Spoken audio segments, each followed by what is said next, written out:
ഈ 53ാമത് national day celebration നടക്കുന്നൊരു വർഷമാണ് 2024 ഡിസംബർ 2 എന്നത്. ഈ രാജ്യത്തിനെ സംബന്ധിച്ച് ലോകത്തിലെ ഒരു ചെറിയ രാജ്യമാണ് യുണൈറ്റഡ് അറബ് എമിറേറ്റ്സ്. പക്ഷേ മനസ്സുകൊണ്ട് ഞാനെപ്പോഴും പറയാം, ലോകത്തിലെ ഏറ്റവും വലിയ രാജ്യമാണ് യുണൈറ്റഡ് അറബ് എമിറേറ്റ്സ്. 200-ലധികം രാജ്യങ്ങളുള്ള ആൾക്കാർക്ക് യുണൈറ്റഡ് അറബ് എമിറേറ്റ്സ് എന്ന കൊച്ചു രാജ്യം തണലേൽക്കുന്നു.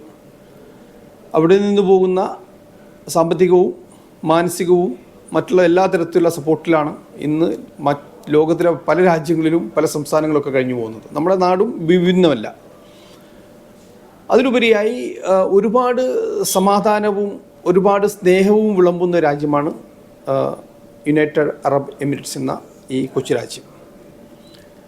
കഴിഞ്ഞ 25 വർഷത്തിനിടയിൽ 53ാമത് നാഷണൽ ഡേ ആണെങ്കിലും ഇതിൻ്റെ ഒരു കുതിച്ച് ചാട്ടമുണ്ടായത്, ഒരു വെൽ പ്ലാനിങ് കുതിച്ച് ചാട്ടമുണ്ടായത് കഴിഞ്ഞ 25 വർഷത്തിനിടയിലാണ്. അപ്പോൾ അത് വളരെ സുസൂക്ഷ്മമായി പരിശോധിക്കുന്ന ഒരാളെന്ന നിലയിൽ എനിക്ക് പറയാനുള്ളത്, ലോകത്തിലെ ഒരു അത്ഭുത കാഴ്ചയാണ് നമുക്ക് യുണൈറ്റഡ് അറബ് എമിറേറ്റ്സിൻ്റെ പ്രോഗ്രസ്സിൽ കണ്ടത്. അത് വിദ്യാഭ്യാസപരമായാലും, അത് സാമ്പത്തികമായാലും, അത് എഡ്യൂക്കേഷൻ ഫീൽഡാണെങ്കിലും, അത് ഇൻഫ്രാസ്ട്രക്ചർ സൈഡിലാണെങ്കിലും, ലോകത്തിന് ഹെൽത്ത് സെക്ടറിലാണെങ്കിലും ലോകത്തിന് കിടപിടിക്കുന്ന തരത്തിലെ മാറ്റമാണ്. ഒരു പക്ഷേ ഏറ്റവും നല്ല ഒരു പരിതസ്ഥിതി ഈ മേഖലകളിലൊക്കെ ജനങ്ങൾക്ക് ഇവിടുത്തെ ഭരണാധികൾ കൊടുക്കാൻ പറ്റിയെന്നതാണ് ഈ രാജ്യത്തിൻ്റെ വിജയം. ഈ രാജ്യത്ത് താമസിക്കുന്ന മലയാളികളോട് പ്രത്യേകിച്ച് എനിക്ക് പറയാനുള്ളത്, ഈ രാജ്യം നമ്മുടെ രണ്ടാം പോറ്റമ്മ രാജ്യമാണ്.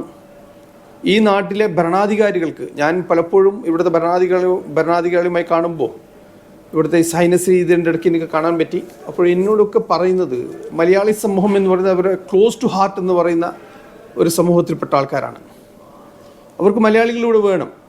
ഇവിടുത്തെ നിയമത്തെ പരിപാലിച്ച്, ഇവിടുത്തെ നിയമത്തെ ബഹുമാനിച്ച് ജീവിക്കുന്നവരാണ് മലയാളികൾ.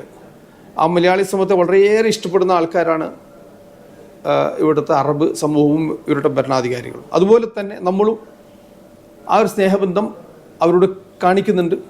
അത് കുറച്ചും കൂടി നല്ല രീതിയിൽ കാണിക്കണം. പ്രത്യേകിച്ച് നാട്ടിൽ നിന്നൊക്കെ വളരെ നെഗറ്റീവായ പല ആസ്പെക്ട്സ് ഒക്കെ നമ്മൾ കാണുന്നുണ്ട്. പക്ഷെ ഇവിടെയുള്ള ഒരാൾ പോലും അങ്ങനെയൊന്നും ഇല്ല എന്നാണ് തോന്നുന്നത്. അങ്ങനെ ആർക്കെങ്കിലും എന്തൊക്കെ തോന്നുന്നത് എനിക്ക് പറയാനുള്ളത്, നമ്മുടെ നാട്ടിൽ നടക്കുന്ന ഒരു വിഭജിക്കുന്ന തരത്തിലൊരു കാര്യങ്ങളും നിങ്ങളൊന്നും ഇവിടെ ഉണ്ടാക്കാൻ പാടില്ല. ഈ നാടിനെ പരിപൂർണമായി ബഹുമാനിച്ചുകൊണ്ട്, ഈ രാജ്യത്തിൻ്റെ നിയമം പരിപാലിച്ചുകൊണ്ട്, ഈ രാജ്യം പറയുന്ന പോലെ എല്ലാ സംസ്കാരങ്ങളെയും ബഹുമാനിച്ചുകൊണ്ട് സ്നേഹിച്ചുകൊണ്ട് ഇവിടെ ജീവിക്കണം എന്നാണ് ആസ് എ പ്രസിഡന്റ് എനിക്ക് നിങ്ങളോട് പറയാനുള്ളത്. അതിന് നമ്മൾക്ക് അപ്രിസിയേഷൻ കിട്ടുന്നുണ്ട്. 1979 മുതൽ കഴിഞ്ഞ 45 വർഷമായി അത് ഷാർജ എന്ന് പറയുന്ന ഒരു സംസ്ഥാനത്തിൽ വളരെ ചെറുതായി തുടങ്ങി ഇന്ന് ലോകത്തിലെ ഏറ്റവും വലിയ എക്സ്പാട്രിയേറ്റ് അസോസിയേഷൻ മാറി.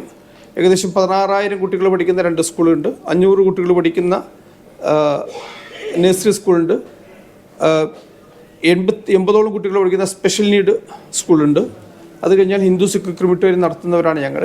ഒരുപക്ഷെ തമാശ ഞങ്ങൾ പറയാറുണ്ട്, ഇതൊക്കെ ഉണ്ടെങ്കിലും ബൈ ആക്ടിവിറ്റി ലോകത്തിലെ ഏറ്റവും വലിയ സംഘടനയാണ് ഷാർജ എന്ന അസോസിയേഷൻ. അതുകൂടാതെ ഇതിൻ്റെ അസറ്റും ഇതിൻ്റെ വരുമാനങ്ങളൊക്കെ നോക്കിയാൽ പക്ഷേ സാമ്പത്തികമായും വളരെ സ്ട്രോങ് ആയ ഒരു അസോസിയേഷനാണ്. ഇന്ത്യ ഗവൺമെൻറ്റുമായും അതോടെ സംസ്ഥാന ഗവൺമെൻറ്റുകളുമായും അല്ലെങ്കിൽ ഇവിടുത്തെ എംബസി കോൺസുലേറ്റുമൊക്കെ വളരെ അടുത്ത് പ്രവർത്തിക്കുന്ന ഒരു സംഘടനയാണ് ഷാർജ എന്ന അസോസിയേഷൻ. ഏകദേശം 2000-ഓളം സ്റ്റാഫുകളുണ്ട്.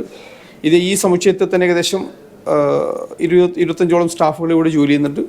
ജനങ്ങളുടെ ഒരുപാട് പ്രശ്നങ്ങൾ നമ്മുടെ ഓരോ അജണ്ടയിൽ നമ്മൾ എടുക്കുന്നത് 50% നമ്മുടെ അജണ്ട എന്ന് പറയുന്നത് അത് വിദ്യാഭ്യാസപരമായ ചർച്ചകൾക്കാണ്. 50% ഉള്ള ചർച്ച എന്ന് പറയുന്നത് ഇന്ത്യൻ സമൂഹത്തിൻ്റെ പ്രശ്നങ്ങളാണ്. ആ പ്രശ്നത്തിൽ ഇടപെട്ടുകൊണ്ട് ഒരുപാട് കാര്യങ്ങൾ ഷാർജ അസോസിയേഷൻ ചെയ്യുന്നുണ്ട്.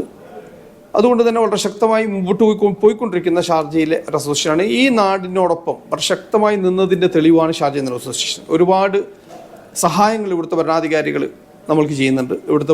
ഇവിടുത്തെ ഭൂമികളായാലും, ഇവിടുത്തെ നിയമത്തിൻ്റെ പരിരക്ഷയ്ക്ക് വേണ്ടി ഡിഗ്രി ആയാലും, അങ്ങനെ പല കാര്യങ്ങൾ ഇവിടുത്തെ ഭരണാധികാരികൾ ഞങ്ങൾക്ക് ഇവിടെ ചെയ്തിട്ടുണ്ട്.